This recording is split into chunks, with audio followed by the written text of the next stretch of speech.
Chapter 12 of The Money Moon. This recording is in the public domain. The Money Moon, a Romance, by Jeffery Farnol. Chapter 12, in which may be found a full, true, and particular account of the sale. "Uncle Porges, there's a little man in the hall with a red, red nose, and a blue, blue chin." "Yes, I've seen him, also his nose and chin, my Porges." "But he's sticking little papers with numbers on them, all over my Auntie Anthea's chairs, and tables. Now what do you suppose he's doing that for?" "Oh, who knows? It's probably all on account of his red nose, and blue chin, my Porges. Anyway, don't worry about him. Let us, rather, find our Auntie Anthea." They found her in the hall, and it was a hall, here at Dapplemere, wide and high, and with a minstrel's gallery at one end. A hall that, years and years ago, had often rung with the clash of men at arms, and echoed with loud and jovial laughter, for this was the most ancient part of the manor. It looked rather bare, and barren just now, for the furniture was all moved out of place, ranged neatly round the walls, and stacked at the farther end, beneath the gallery where the little man in question, blue of chin and red of nose, was hovering about it, dabbing little tickets on chairs and tables, even as Small Porges had said. And in the midst of it all stood Anthea, a desolate figure, Bellew thought, who, upon his entrance, bent her head to draw on her driving gloves, for she was waiting for the dog cart which was to bear her, and Small Porges, to Cranbrook, far away from the hollow tap of the auctioneer's hammer. "We're getting rid of some old furniture, you see, Mr. Bellew," she said, laying her hand on an antique cabinet near by. "We really have much more than we ever use." "Yes," said Bellew, but he noticed that her eyes were very dark and wistful, despite her light tone, and that she had laid her hand upon the old cabinet with a touch very like a caress. "Why is that man's nose so awful red, and his chin so blue, Auntie Anthea?" enquired Small Porges, in a hissing stage whisper. "Hush, Georgy, I don't know," said Anthea. "And why is he sticking his little numbers all over our best furniture?" "That is to guide the auctioneer." "Where to, and what is an auctioneer?" But at this moment, hearing the wheels of the dog cart at the door, Anthea turned, and hastened out into the sunshine. "A lovely day it do be for driving," said Adam, touching his hat, "and Bess be thinking the same, I do believe," and he patted the glossy coat of the mare, who arched her neck, and pawed the gravel with an impatient hoof. Lightly, and nimbly, Anthea swung herself up to the high seat, turning to make Small Porges secure beside her, as Bellew handed him up. "You'll look after things for me, Adam?" said Anthea, glancing back wistfully into the dim recesses of the cool old hall. "Aye, I will that, Miss Anthea." "Mr. Bellew, we can find room for you if you care to come with us." "Thanks," said he, shaking his head, "but I rather think I'll stay here, and help Adam to look after things, if you don't mind." "Then, good bye," said Anthea, and, nodding to Adam, he gave the mare her head, and off they went. "Good bye!" cried Small Porges, "and thank you for the shilling, Uncle Porges." "The mare is, rather fresh this morning, isn't she, Adam?" inquired Bellew, watching the dog cart's rapid course. "Fresh, sir?" "And that's rather a dangerous sort of thing for a woman to drive, isn't it?" "Meaning the dog cart, sir." "Meaning the dog cart, Adam." "Why, Lord love you, Mr. Bellew, sir!" cried Adam with his great laugh, "there ain't nobody can handle the ribbons better than Miss Anthea. There ain't a horse as she can't drive, or ride, for that matter, not nowheres, sir." "Hum!" said Bellew, and, having watched the dog cart out of sight, he turned and followed Adam into the stables. And here, sitting upon a bale of hay, they smoked many pipes together in earnest converse, until such time as the sale should begin. As the day advanced, people began arriving in twos and threes, and, among the first, the auctioneer himself. A jovial-faced man was this auctioneer, with jovial manner and a jovial smile. Indeed, his joviality seemed, somehow or other, to have got into the very buttons of his coat, for they fairly winked and twinkled with joviality. Upon catching sight of the furniture, he became, if possible, more jovial than ever, and beckoning to his assistant, that is to say, to the small man with the red nose and the blue chin, who, it seemed, answered to the name of Theodore, he clapped him jovially upon the back, rather as though he were knocking him down to some unfortunate bidder, and immediately fell into business converse with him, albeit jovial still. But all the while intending purchasers were arriving. They came on horse, and afoot, and in conveyances of every sort and kind, and the tread of their feet, and the buzz of their voices awoke unwonted echoes in the old place. And still they came, from far and near, until some 100 odd people were crowded into the hall. Conspicuous among them was a large man with a fat red neck which he was continually mopping at, and rubbing with a vivid bandana handkerchief scarcely less red. Indeed, red seemed to be his pervading color, for his hair was red, his hands were red, and his face, heavy and round, was reddest of all, out of whose flaming circumference 2 diminutive but very sharp eyes winked and blinked continually. His voice, like himself, was large, with a peculiar brassy ring to it that penetrated to the farthest corners and recesses of the old hall. He was, beyond all doubt, a man of substance, and of no small importance, for he was greeted deferentially on all hands, and it was to be noticed that people elbowed each other to make way for him, as people ever will before substance and property. To some of them he nodded, to some he spoke, and with others he even laughed, albeit he was of a solemn, sober, and serious nature, as becomes a man of property and substance. Between whiles, however, he bestowed his undivided attention upon the furniture. He sat down suddenly and heavily in chairs. He pummelled them with his plump, red fists, whereby to test their springs. He opened the doors of cabinets. He peered into drawers. He rapped upon tables, and altogether comported himself as a thoroughly knowing man should, who is not to be hocussed by veneer, or taken in by the shine and splendor of well-applied beeswax.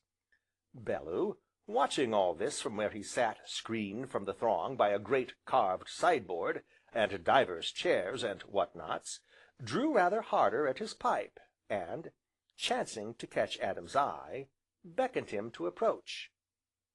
"Who is that round, red man yonder, Adam?" he inquired, nodding to where the individual in question was engaged at that moment, poking at something or other with a large, sausage-like finger. "That," replied Adam in a tone of profound disgust, "that be Mr. Grimes o' Cranbrook, sir. Calls hisself a corn chandler, but I calls him, well, never mind what, sir, only it warn't at corn chandling as he made all his money, sir, and it be him as we all work and slave for, here at Dapplemere Farm." "What do you mean, Adam?" "I mean as it be him as holds the mortgage on Dapplemere, sir." "Ah! And how much?" "Over £3,000, Mr. Bellew, sir," sighed Adam, with a hopeless shake of the head, "and that be a powerful lot of money, sir." Bellew thought of the sums he had lavished upon his yacht, upon his 3 racing cars, and certain other extravagances.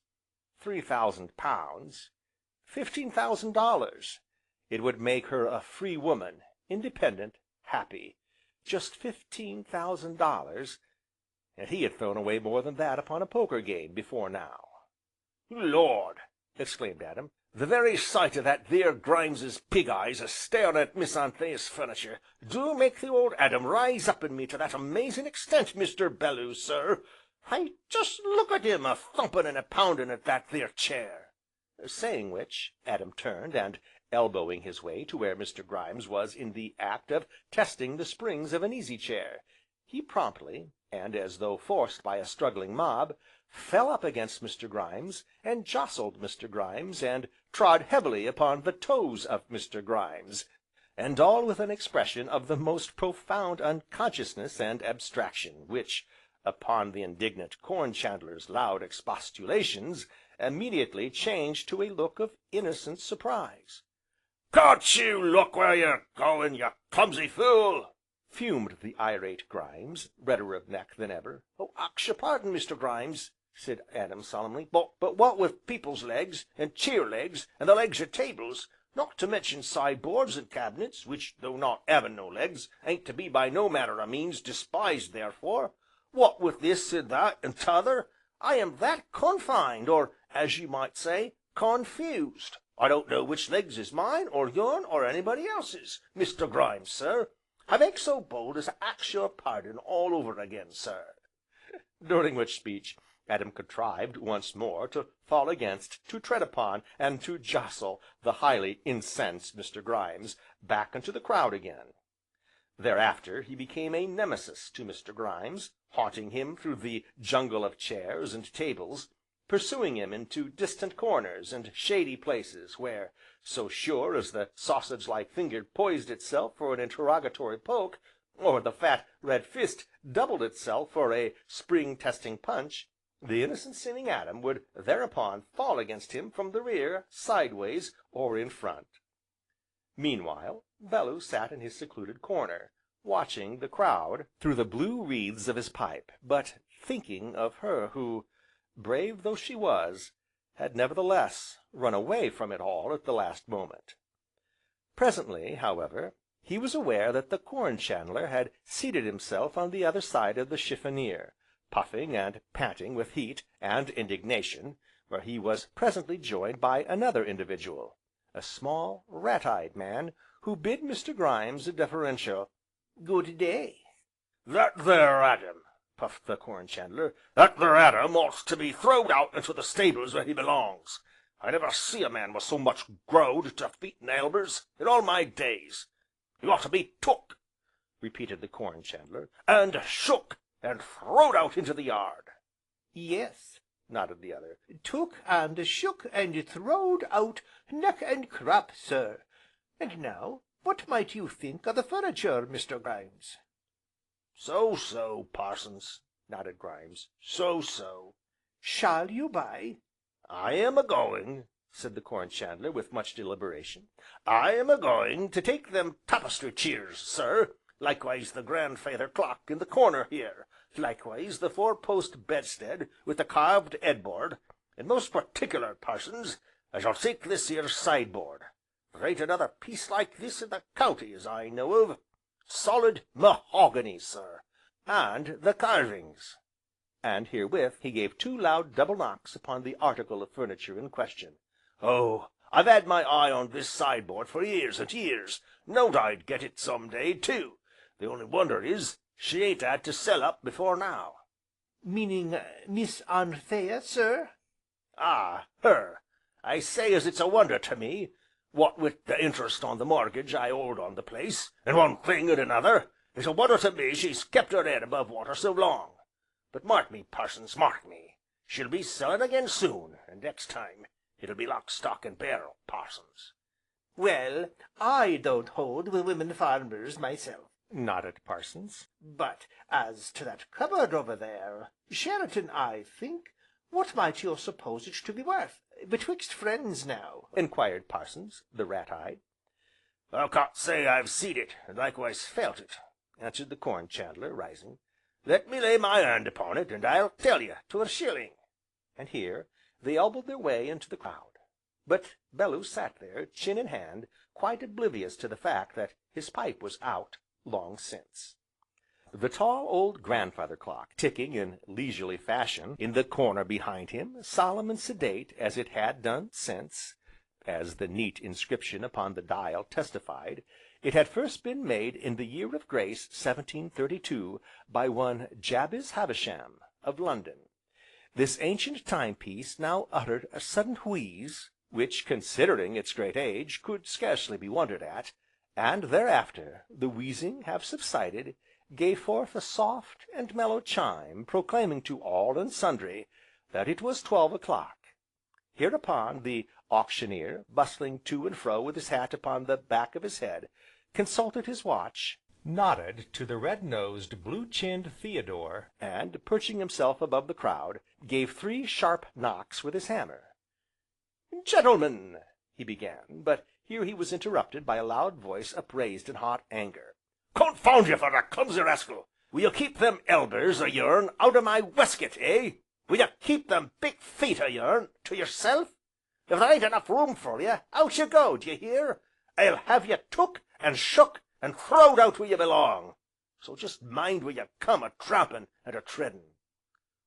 "Tread?" repeated Adam. "Lord, where am I to tread? If I steps backwards, I tread on ye; if I steps sideways, I tread on ye; if I steps for'ard, I tread on ye.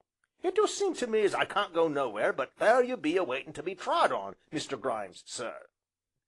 Hereupon the Auctioneer rapped louder than ever, upon which, the clamour subsiding, he smiled his most jovial smile, and once more began: "Gentlemen, you have all had an opportunity to examine the furniture I am about to dispose of, and, as fair-minded human beings, I think you will admit that a finer lot of genuine antique was never offered at one and the same time.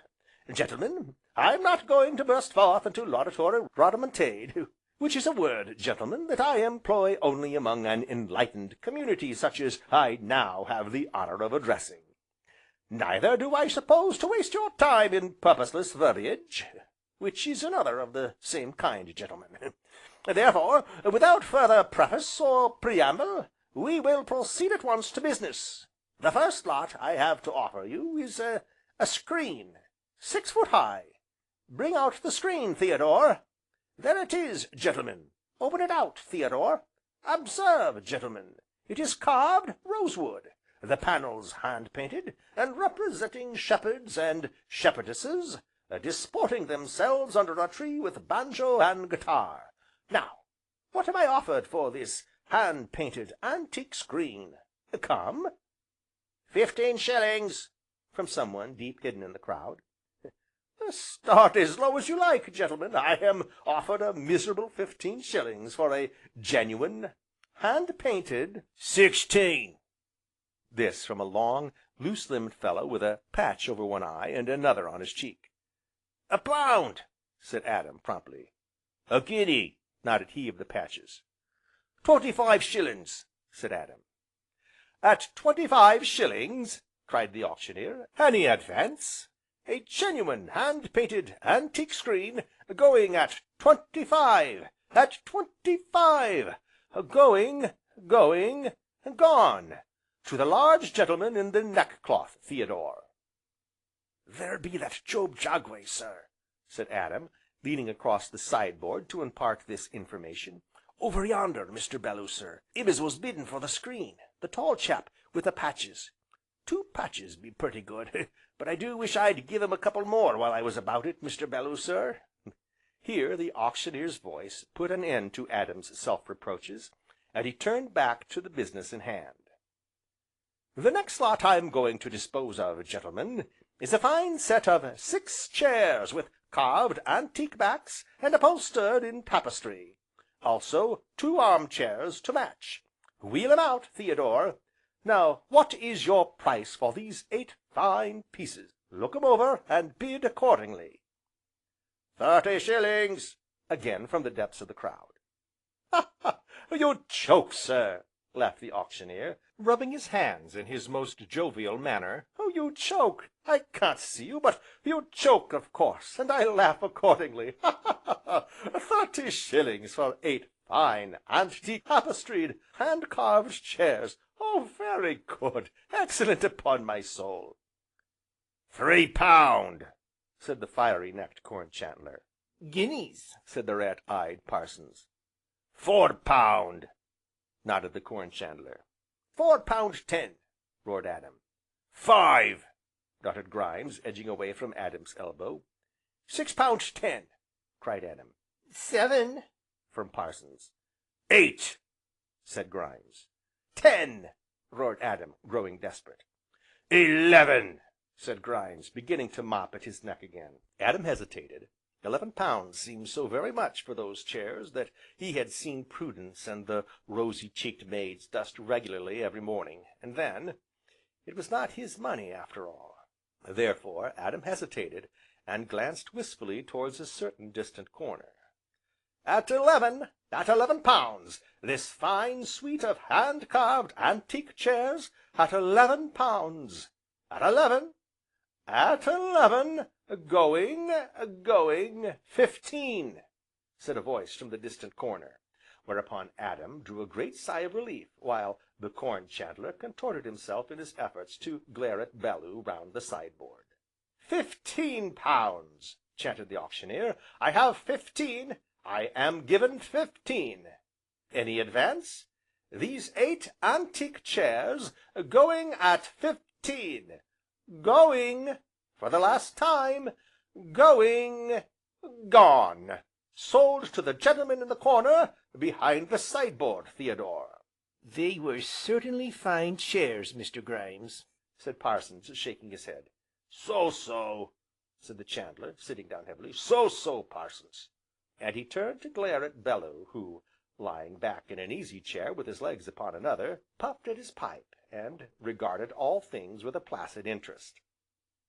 It is not intended to record in these pages all the bids that were made as the afternoon advanced, for that would be fatiguing to write, and a weariness to read. Suffice it that lots were put up, and regularly knocked down, but always to Bellew or Adam, which last, encouraged by Bellew's bold advances, gaily roared down, and constantly outbid all competitors with such unhesitating pertinacity that murmurs rose, and swelled into open complaint, in the midst of which the fiery-visaged Corn chandler, purple now between heat and vexation, loudly demanded that he laid down some substantial deposit upon what he had already purchased, failing which, he should, there and then, be took and shook and throwed out into the yard.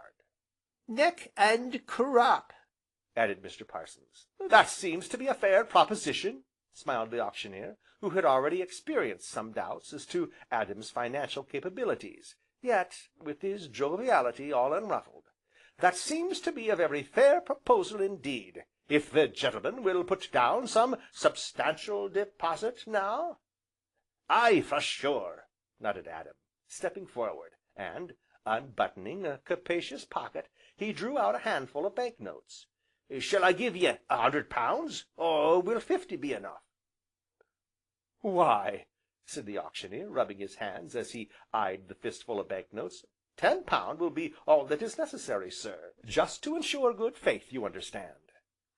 Hereupon Bellew, beckoning to Adam, handed him a like amount which was duly deposited with the Auctioneer. So, once more, the bidding began. Once more, lots were put up, and knocked down, now to Adam, and now to Bellew. The bed with the carved headboard had fallen to Adam after a lively contest between him, and Parsons, and the Corn chandler, which had left the latter in a state of perspiring profanity, from which he was by no means recovered, when the Auctioneer once more rapped for silence. And now, gentlemen, last but by no means least, we come to the gem of the sale, a sideboard, gentlemen, a magnificent mahogany sideboard, being a superb example of the carver's art. Here is a sideboard, gentlemen, which, if it can be equalled, cannot be excelled. No, gentlemen, not if you were to search all the baronial halls and lordly mansions in this land of mansions and baronials. It is a truly magnificent piece, in perfect condition, and to be sold at your own price. I say no more. Gentlemen, how much for this magnificent mahogany piece? 10 pound. 11. 15. 17, said Adam, who was rapidly drawing near the end of his resources. 18. This from Job Jagway. Go easy there, Job, hissed Adam, edging a little nearer to him. Go easy now. 19. 20, said Job. 21, roared Adam, making his last bid, and then, turning, he hissed in Job's unwilling ear. Go any higher, and I'll pound you into a jelly, Job. 25, said Parsons. 27. 28. 30, nodded Grimes, scowling at Adam. 32, cried Parsons. 36. 37. 40. nodded Grimes. That drops me, said Parsons, sighing and shaking his head. Ah! chuckled the Corn chandler. Well, I've waited years for that sideboard, Parsons, and I ain't going to let you take it away from me, nor nobody else, sir. At 40, cried the auctioneer, at 40, this 1, nodded Bellew, beginning to fill his pipe. 41's the bid. I have 41 from the gent in the corner. 45, growled the Corn chandler. 6, said Bellew. 50, snarled Grimes. 1, said Bellew. Gent in the corner gives me 51, chanted the auctioneer. Any advance? At 51. 55, said Grimes, beginning to mop at his neck harder than ever. Add 10, nodded Bellew. What's that? cried Grimes, wheeling about. Gent in the corner offers me 65. At 65. This magnificent piece at 65. What, are you all done? At 65, and cheap at the price. Come, gentlemen, take your time, give it another look over, and bid accordingly. The crowd had dwindled rapidly during the last hour, which was scarcely to be wondered at, seeing that they were constantly outbid, either by a hoarse-voiced, square-shouldered fellow in a neckcloth, or a dreamy individual who lolled in a corner and puffed at a pipe. But now, as Grimes, his red cheeks puffed out, his little eyes snapping in a way that many knew meant danger, with a large D, as the rich Corn chandler, whose word was law to a good many, turned and confronted this lounging, long-legged individual, such as remained closed round them in a ring, in keen expectation of what was to follow. Observing which, the Corn chandler, feeling it incumbent upon him now or never to vindicate himself as a man of property and substance, and not to be put down, thrust his hands deep into his pockets, spread his legs wide apart, and stared at Bellew in a way that most people had found highly disconcerting, before now.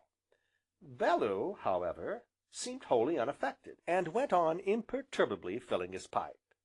At 65, cried the auctioneer, leaning towards Grimes with his hammer poised, at 65, will you make it another pound, sir? Come, what do you say?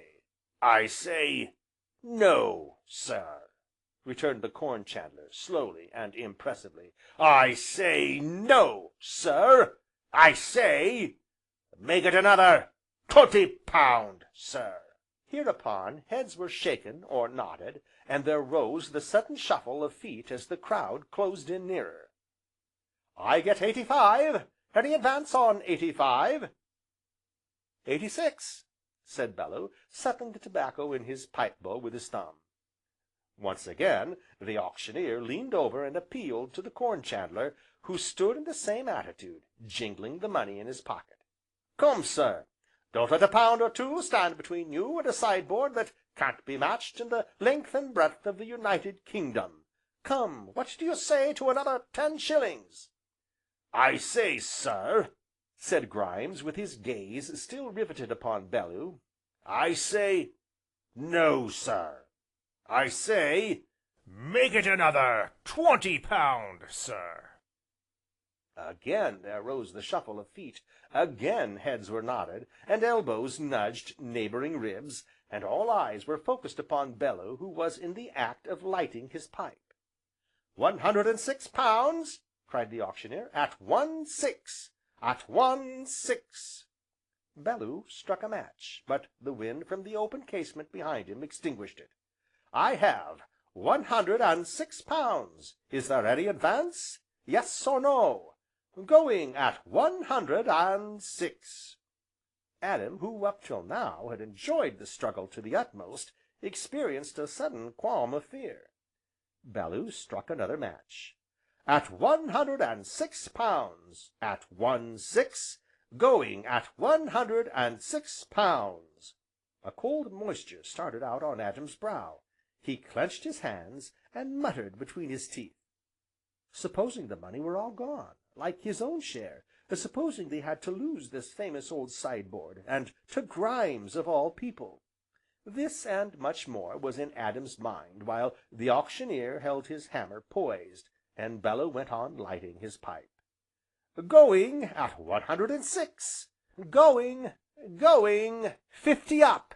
said Bellew. His pipe was well alight at last, and he was nodding to the Auctioneer through a fragrant cloud. "What?" cried Grimes. "'Ow much?" "Gent in the corner gives me £156, said the Auctioneer, with a jovial eye upon the Corn chandler's lowering visage. 156. All done? Any advance? Going at 156. Going, gone. The hammer fell, and with its tap a sudden silence came upon the old hall.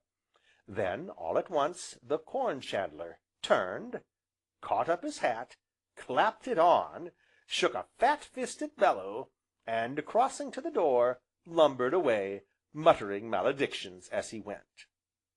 By twos and threes the others followed him, until there remained only Adam, Bellew, the Auctioneer, and the red-nosed Theodore. And yet there was one other, for, chancing to raise his eyes to the minstrel's gallery, Bellew espied Miss Priscilla, who, meeting his smiling glance, leaned down suddenly over the carved rail, and very deliberately threw him a kiss, and then hurried away with a quick, light tap-tap of her stick. Chapter 12